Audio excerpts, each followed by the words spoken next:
Recently, one of my one of the people I watch on deviantart posted a poll about love, whether or not love always fades, and I thought I'd share my response, and hopefully it's not too wordy for you, but you know me.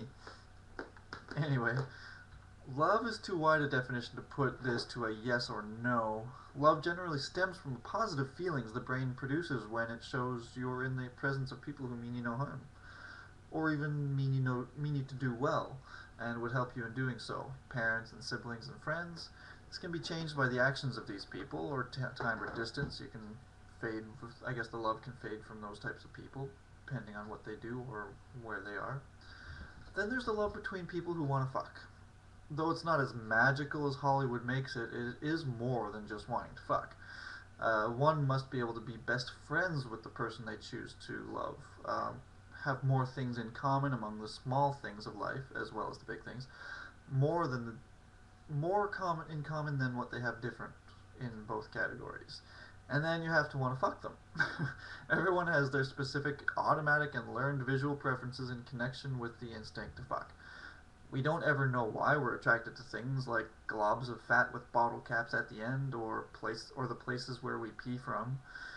But some of us humans want to put those things in our mouths or other places. We didn't just choose to like those things. Much of what we're attracted to is built into each of our own unique strands of DNA, which can have many, many variations. The drive to stay together is a natural selection.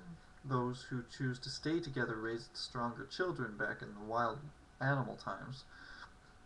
Now, all this dry science doesn't mean you can't still feel the highs or lows of love just as intensely.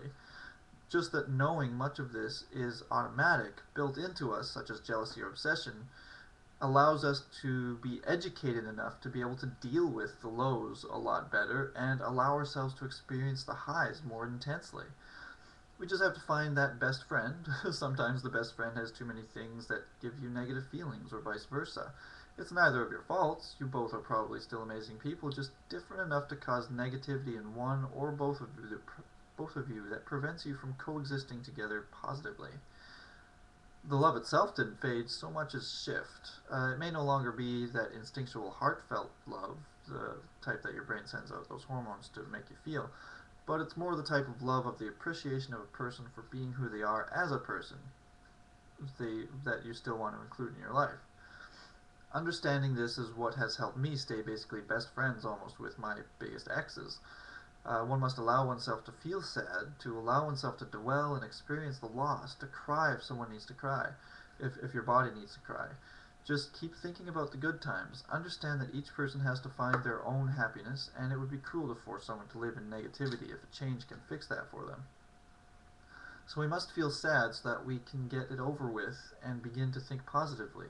With sites like Plenty of Fish around, it's not so difficult anymore to find like-minded individuals if you're shy or don't like going to bars or wherever.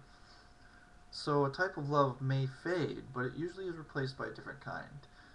Unless the situation was dire, such as abuse, but still the monkey instinct is often there, tugging at your heart about it anyway, with the automatic hormones the brain sends out, because even those who obsessively kept their family together still ended up producing more children.